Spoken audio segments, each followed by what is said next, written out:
வணக்கம் மரபு மார்க்கம். நம்ம எல்லாருக்குமே நல்லாவே தெரியும், இந்த பூமி 7 கண்டங்களா 7 பிரிவுகளா இருக்கு. அந்த 7 கண்டங்களை தவிர்த்து 8வதா ஒரு கண்டம் இருந்துச்சு. அந்த கண்டத்துக்கு பேர் குமரி கண்டம் என்று சொன்ன. அந்த குமரி கண்டத்துல நாவலன் தீவு அப்படின்னு ஒரு தீவு இருந்துச்சு. அந்த நாவலன் தீவுல தான் முதல்ல மனித இனங்கள் உருவான இடம். அந்த இடத்துல இருந்து உருவானவங்க தான் பூர்வீக தமிழர்கள்னு சொல்லக்கூடியவாங்க. அவங்கள தென்புலத்தான் சொல்லுவாங்க. தென்புலத்தான் 7 குலத்தான்னு பேரு. 7 குலத்தான் அப்படிங்கிறது 7 குடிகளுடையவங்க அப்படின்னு சொல்லுவாங்க.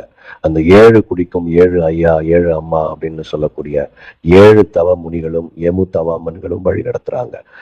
7 முனி வழிபாடு என்பது தமிழர்கள் 7 ஐயனையும் 7 அம்மனையும் வழிபடும் வழக்கமாக இருக்கு. அந்த 7 ஐயனை தான் சம்ஸ்கிருதத்துல சப்த முனி சப்த மாதான்னு சொல்லுவாங்க. அந்த 7 முனி 7 அம்மன் வழிபாடு தமிழருடைய மரபு வழிபாடா இருந்திருக்குது. இப்போதைக்கு அது காமாட்சி, மீனாட்சி, பகவதி, இன்னும் சம்ஸ்கிருதத்திலும் தமிழ்ல பெரிய காண்டி, பச்சையம்மன், ராக்காயி, மூக்காயி, குப்பாயி, மாரியாய், கருமாரி, பெரியாய் அப்படின்னு தமிழ்லையும் அவங்களுக்கு 7 அம்மா 7 அக்கா தங்கைன்னு சொல்லுவாங்க. அவங்க தாய்மை அடையிறதுக்கு முன்னுக்கு கன்னிகளாக வழிபாட்டுல இருந்திருக்காங்க. சப்த கன்னி வழிபாடு அவங்க தான். அவங்க தாய்மை அடைந்த பிறகு எல்லா வீடுகளிலும் அம்மனாவும் மாறி காமாட்சி விளக்காக இருந்து வழி நடத்திட்டு இருக்காங்க. அவங்க ஒவ்வொருத்தரும் வீட்டு குலதெய்வம் என்கிற அடிப்படையில வராங்க.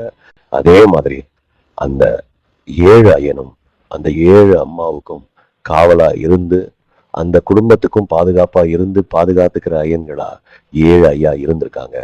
அந்த 7 பேரும் கருமுனி, செம்முனி, வாழ்முனி, ஷடாமுனி, ஈஸ்வரமுனி, வீரமுனி, சுடலமுனி அப்படின்னு சொல்லி அந்த 7 பேருக்கும் பல பெயர்கள் இருந்திருக்கு.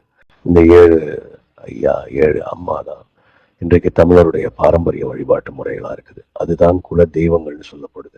எல்லா குடும்பங்களுக்கும் ஒரு மரத்தோட கிளை மாதிரி விரிஞ்சு படர்ந்து இருக்கக்கூடிய இந்த வழிபாட்டு மரபு ஒரு ஐயனும் ஒரு அம்மனுமா இருந்து அந்த குடும்பத்தை பாதுகாத்துக்கிறாங்க.